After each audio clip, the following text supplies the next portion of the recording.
T M T ಯಾಕೆ ಮಾಡಬೇಕು ಯಾಕೆ ಮಾಡಬಾರ್ದು ಅಂತ ಹೇಳ್ಬಿಟ್ಟು ತುಂಬ ಜನಕ್ಕೆ ಗೊತ್ತಿಲ್ಲ.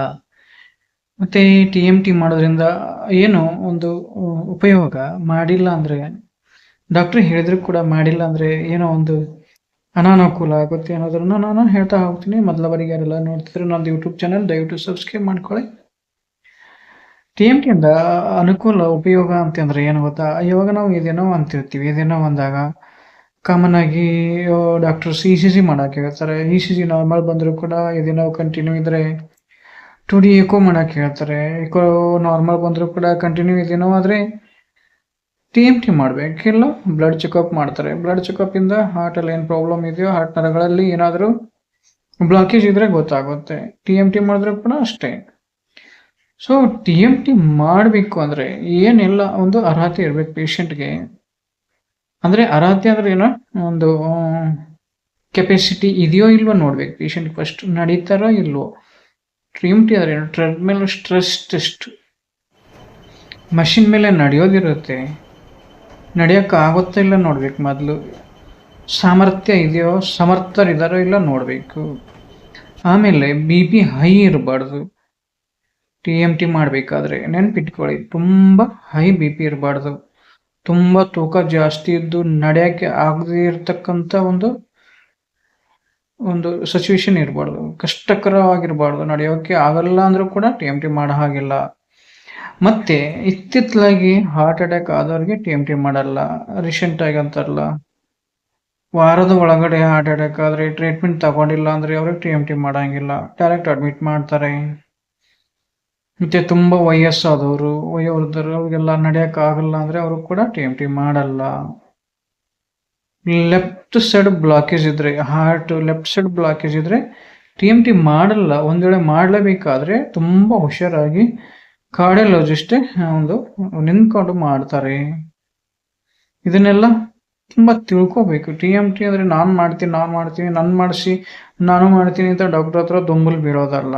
ಡಾಕ್ಟ್ರು ಡಿಸೈಡ್ ಮಾಡ್ತಾರೆ ಟಿ ಎಮ್ ಟಿ ಆಗುತ್ತೋ ಆಗಲ್ವೋ, ನಡೀತಾರೋ ನಡೆಯಲ್ವೋ, ಸಿಂಪ್ಟಮ್ಸ್ ಇದೆಯೋ ಇಲ್ವೋ, ಇವರಿಗೆ ಟಿ ಎಮ್ ಟಿ ಅವಶ್ಯಕತೆ ಇದೆಯೋ ಇಲ್ವೋ ಅಂದಾಗ ಮಾತ್ರ ಟಿ ಎಮ್ ಟಿ ಮಾಡಬೇಕು ಬೇಡ ಡಾಕ್ಟ್ರು ಡಿಸೈಡ್ ಮಾಡ್ತಾರೆ.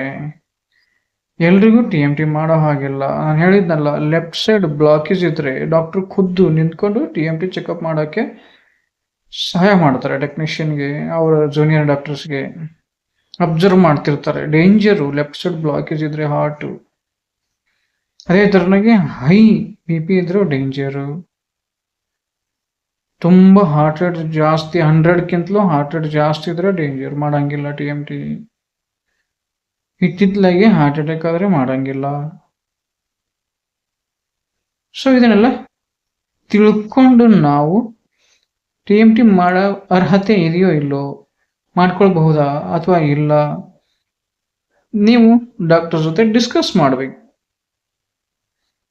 ಟಿ ಎಮ್ ಟಿ ಡಾಕ್ಟ್ರು ಬರೆಯೋಕೆ ಮುಂಚೆ ಬಿ ಪಿ ನೋಡ್ತಾರೆ. ಹೈ ಇದ್ರೆ ಟಿ ಎಮ್ ಟಿ ಮಾಡೋಂಗಿಲ್ಲ.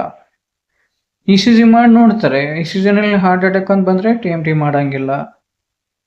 2D ಎಕೋ ಮಾಡ್ತಾರೆ, ಅದರಲ್ಲಿ ಏನಾದರೂ ಹಾರ್ಟ್ ಅಟ್ಯಾಕ್ ಇದ್ರೆ ಟಿ ಎಮ್ ಟಿ ಮಾಡೋಂಗಿಲ್ಲ. E C G echo normal ಇದ್ದರೆ ಕೆಲವೊಂದು ಪೇಷಂಟ್ ಟಿ ಎಮ್ ಟಿ ಅವಶ್ಯಕತೆ ಇರಲ್ಲ ಅಂತ ಟಿ ಎಮ್ ಟಿ ಮಾಡೋಂಗಿಲ್ಲ. E C G echo normal ಇದ್ದರೂ ಕೂಡ ಪೇಷಂಟು ಹೇಳೋ ಒಂದು ಕಂಪ್ಲೇಂಟ್ಸ್ ಎದೆನೋ ಯಾವ ಥರ ಆಗುತ್ತೆ, ನಡಿಬೇಕಾದ್ರೆ ಉಸಿರಾಡೋಕೆ ಕಷ್ಟ, ನಡಿಬೇಕಾದ್ರೆ ಎದೆನೋವು, ಇವೆಲ್ಲ ಇದ್ದರೆ ಟಿ ಎಮ್ ಟಿ ಮಾಡಬಹುದು ಅಂತ ಡಾಕ್ಟ್ರು ಡಿಸೈಡ್ ಮಾಡ್ತಾರೆ.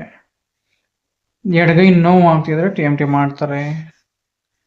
ಸೊ ನಾವು ಕೆಲವೊಂದು ಪೇಷಂಟ್ ಏನು ಮಾಡ್ತಾರೆ, ಹಾರ್ಟ್ ಹಾಸ್ಪಿಟ್ಲ್ ಹೋಗೋದು ಕೂಡಲೇ ಡೈರೆಕ್ಟ್ ಇ ಸಿ ಜಿ ಬಿಟ್ಟು 2D ಎಕೋ ಬಿಟ್ಟು ಟಿ ಎಮ್ ಟಿನೇ ಮಾಡ್ಕೊಳ್ತೀವಿ, ನಾವು ಟಿ ಎಮ್ ಟಿ ಬರೀರಿ ಅಂತಾರೆ. ಹಾಗೆ heart doctor T M T ಆ ಥರ ಬರೆಯೋಂಗಿಲ್ಲ. ಮೊದಲು ಇ ಸಿ ಜಿ ಮಾಡ್ತಾರೆ, ಆಮೇಲೆ 2D ಎಕೋ ಅಥವಾ ಬ್ಲಡ್ ಚೆಕಪ್ ಮಾಡ್ತಾರೆ. ಅದೆಲ್ಲ ನಾರ್ಮಲ್ ಇದ್ದರೆ ಡಿಸೈಡ್ ಮಾಡ್ತಾರೆ ಟಿ ಎಮ್ ಟಿ ಮಾಡೋಣ ಅಂತ. T M T report negative ಇದ್ದರೆ ಏನಿಲ್ಲ, ಪಾಸಿಟಿವ್ ಅಂತ ಬಂದರೆ ಬ್ಲಾಕೇಜ್ ಬಂದಿರುತ್ತೆ ಹಾರ್ಟ್ ನರಗಳಲ್ಲಿ, ರಕ್ತ ಕರೆಕ್ಟಾಗಿ ಒಂದು ಸಂಚಲನ ಆಗಿರಲ್ಲ, ಬಿಟ್ಟು ಓಡಾಡಿರುತ್ತೆ ಹಾರ್ಟಲ್ಲಿ. ಯಾಕಂದರೆ ಟಿ ಎಮ್ ಟಿ ಮಾಡೋ ಉದ್ದೇಶ ಏನು? ಸ್ಟ್ರೆಸ್ ಕೊಡ್ತಾರೆ ಪೇಷಂಟ್ಗೆ. ಮಷಿನ್ ಮೇಲೆ ನಡೆಸಿ ಸ್ಟ್ರೆಸ್ ಕೊಟ್ಟು ಹಾರ್ಟಲ್ಲಿ ರಕ್ತ ಅಂದರೆ ಹಾರ್ಟ್ ನರಗಳಲ್ಲಿ ರಕ್ತ ಸ್ಪೀಡ್ ಹಾಡೋ ಥರ ಸ್ಟ್ರೆಸ್ ಆಟೋಮೆಟಿಕ್ ಆಗಿ ಬರುತ್ತೆ ನಡಿಬೇಕಾದ್ರೆ. ಅವಾಗ ಹಾರ್ಟ್ ನರಗಳಲ್ಲಿ ರಕ್ತ ಕರೆಕ್ಟಾಗಿ ಓಡಾಡಿದರೆ ನಾರ್ಮಲ್ TMT ರಿಪೋರ್ಟು. ಇಲ್ಲ ರಕ್ತ ಸ್ಪೀಡ್ ಓಡಾಡಿಲ್ಲ, ಬಿಟ್ಟು ಬಿಟ್ಟು ಓಡಾಡಿದೆ ಹಾರ್ಟ್ ನರಗಳಲ್ಲಿ ಅಂದರೆ ಕಂಪ್ಯೂಟರ್ ಸಿಸ್ಟಮಲ್ಲಿ ಗೊತ್ತಾಗ್ಬಿಡುತ್ತೆ. ECG ಬರಬೇಕಾದ್ರೆ ಅಲ್ಲಿ ಚೇಂಜ್ ಆಗುತ್ತೆ ECG ಸಡನ್ನಾಗಿ. ಆಮೇಲೆ ಪೇಷಂಟ್ಗೆ ಎದೆನೋ ಸ್ಟಾರ್ಟ್ ಆಗುತ್ತೆ. ಸೊ ಇದನ್ನೆಲ್ಲ ನೋಡಿದರೆ ಅವಾಗ ಡಾಕ್ಟರ್ ಡಿಸೈಡ್ ಮಾಡ್ತಾರೆ ಪ್ರಾಬ್ಲಮ್ ಇದೆ TMT ಅಂತ ಹೇಳ್ಬಿಟ್ಟು ಪಾಸಿಟಿವ್ ಆಗ್ತಾರೆ ರಿಪೋರ್ಟು. ಆಮೇಲೆ ಅಡ್ಮಿಟ್ ಮಾಡ್ತಾರೆ. ಆಮೇಲೆ ಆಂಜಿಯೋಗ್ರಾಮ್ ಮಾಡ್ತಾರೆ. ಆಂಜಿಯೋಗ್ರಾಮಲ್ಲಿ ಎಷ್ಟು ಪರ್ಸೆಂಟೇಜ್ ಬ್ಲಾಕೇಜ್ ಇದೆ ಅಂತ ಗೊತ್ತಾಗುತ್ತೆ. ಅವಾಗ ಸ್ಟಂಟಿಂಗ್ ಮಾಡೋ ಥರ ಕಡಿಮೆ ಬ್ಲಾಕೇಜ್ ಇದ್ದರೆ ಸ್ಟಂಟಿಂಗ್ ಮಾಡ್ತಾರೆ. ಇಲ್ಲ 70-89% ಬ್ಲಾಕೇಜ್ ಇದೆ ಅಂದರೆ ಓಪನ್ ಹಾರ್ಟ್ ಸರ್ಜರಿ ಮಾಡ್ತಿರ್ತಾರೆ. ಇಲ್ಲ ಸ್ಟಂಟಿಂಗ್ ಆಗುತ್ತೆ, ಓಪನ್ ಹಾರ್ಟ್ ಸರ್ಜರಿ ಏನೋ ಬೇಡ ಅಂದರೆ ಸ್ಟಂಟ್ ಹಾಕ್ಬಿಡ್ತಾರೆ. ಅವಾಗ ಪೇಷಂಟ್ ಲೈಫ್ ಟೈಮ್ ಟ್ಯಾಬ್ಲೆಟ್ ತೊಗೋತಿರ್ಬೇಕಾಗತ್ತೆ. ಮತ್ತು ಡಾಕ್ಟ್ರು ಯಾವಾಗ ಹಾಸ್ಪಿಟ್ಲಿಗೆ ಬರೋಕ್ಕೆ ಹೇಳಿರ್ತಾರೋ ಅವಾಗ ಹಾಸ್ಪಿಟ್ಲಿಗೆ ಬಂದು ಟ್ರೀಟ್ಮೆಂಟ್ ತೊಗೋತಿರ್ಬೇಕು. ಏನೆಲ್ಲ ಚೆಕಪ್ ಹೇಳ್ತಾರೋ ಮಾಡಿಸ್ಕೊಳ್ತಿರ್ಬೇಕು. ದುಶ್ಚಟಗಳಿದ್ರೆ ಬಿಡಬೇಕಾಗುತ್ತೆ ಆಗಿನಿಂದ.